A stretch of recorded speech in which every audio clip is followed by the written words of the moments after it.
Season 6 for Halo Infinite is not happening, at least not in the way that you think. 343 Industries today revealed on a live stream that they are shifting away from the seasonal model, meaning every 3 to 4 months we will no longer receive a big update with lots of new features, maps, cosmetics, etc., and they won't be called Season 1, 2, 3, 4, 5, 6, etc.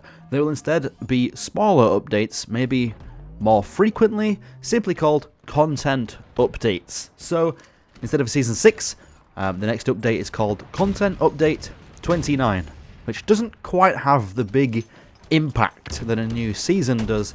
However, personally, I'm kind of tired of this whole seasonality thing that live service games are doing, and I would much prefer if we just got more frequent but smaller updates once a month, rather than a big update every 3 months.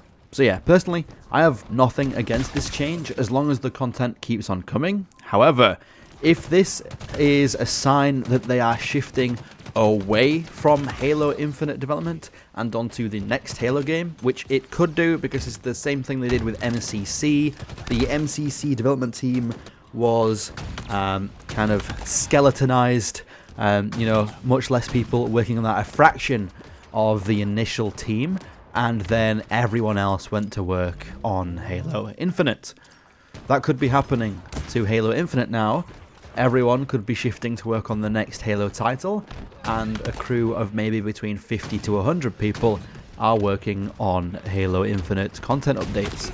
To me, this would be a real shame, because I feel like Halo Infinite finally started getting to the stage where people were saying it's content complete.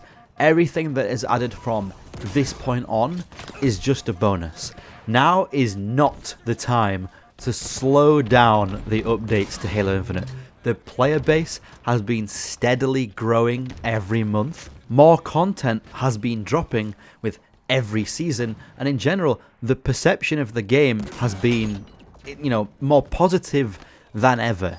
Halo Infinite is now finally considered one of the good free-to-play shooter titles on PC and Xbox, and rather, go for gold and bring more updates for another year and continue the seasonality and, just full steam ahead with new maps, new Forge features, new cosmetics, the new battle passes, new game modes, quality of life improvements, the UI updates, which we haven't seen, even though supposedly a company that they outsourced was supposed to be working on UI updates since October of 2023. They could have a year of that, and maybe the player base could double or something, and Halo Infinite could turn into that 10-year game they wanted. But instead, it seems like they're just kind of cut their losses and move on to the next game and, hope that one turns a big profit and succeeds. Well, it's not gonna if you're gonna make the same mistakes.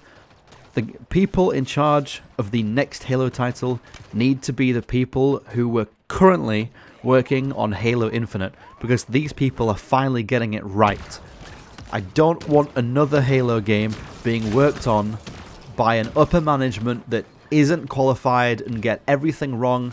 They don't know what they're doing, and they're stuck in this kind of limbo state for 2 to 3 years, not knowing what the game is or what it needs to be or what the fans want. And then, we get another mediocre Halo release where it's not content complete and there's too many bugs and, just this continued cycle. I would rather just play Halo Infinite for another 2, 3, 4 years and that game become Halo's equivalent of what CSGO became for Counter-Strike. I want Halo to create something that lasts, something that stands the test of time, something that we can all play for a decade, not something which we play for 2 years and then we end up in this state of, like I said, limbo where there's nothing to do and we all go back and play Halo 3 and Halo 2 for another couple of years until the next Halo game releases. Anyway, that was a bit of a tangent, but besides this, in the update, they revealed the Illusion map, which I actually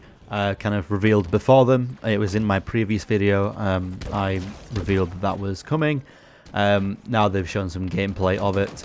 There was some more cross-core stuff, and the Season 1 HCS armors are now cross-core compatible and stuff like that. Forge updates such as a Covenant and a Flood Forge palette and objects, so that's really cool. And then the armor from the Halo TV series is coming to Halo Infinite as well, and I believe we get all of those for free. Then they revealed the HCS 2024 roadmap, which shows 5 events spanning across the year, with the first event being March 15th to 17th. Arlington, Texas is where it will be located. Halo loves to do LANs in Texas. Then, for the Europeans, finally, there's a London event in May, and then we go back to America until the end of the year. But finally, there's a London event, which I probably won't be going to. But anyway, it's nice that they finally recognised us British people. And then I don't think I'm missing too much else, but finally they showed off some more Forge maps that will be coming to Big Team Battle. And I'm sure in the future, Halo Infinite will pretty much just become Forge maps, being the new maps that are added. They said they're working with community forgers now more than ever to bring new maps to Halo Infinite. So Forge maps created by the community are now QA tested by 343's QA team. They'll go back and give those forgers feedback, report any bugs such as gaps in geometry or no death planes, so you end up just falling forever and, you know, don't die.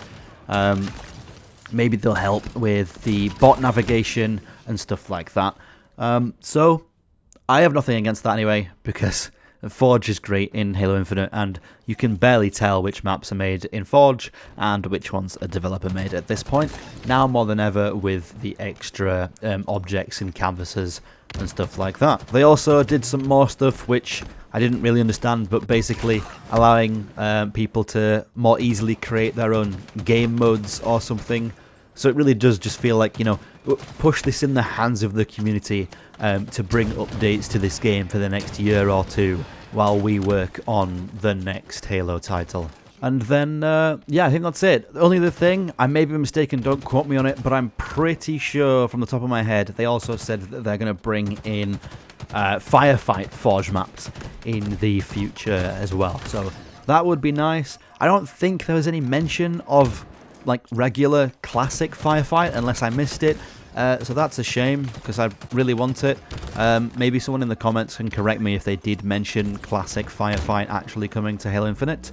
But yeah, all I can remember is the King of the Hill stuff is getting a bit of a refresh, which is, you know, I'd rather it was just kind of binned off and we get the regular Firefight. I'm not a big fan of the King of the Hill stuff, but anyway, it's better than nothing. And that's pretty much it. I'm sure other people do more in-depth videos, or just go and watch the live stream for yourself.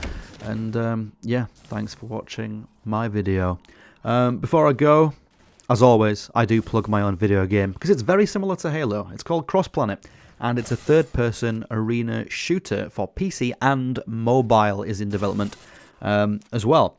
If you want to wishlist the game, you can do so on Steam. Just search Cross Planet. We are extremely close. I think we're like 70 wishlists away from 3,000. So that would be great to hit by the end of January. And yeah, thanks if you do that. Okay, see ya.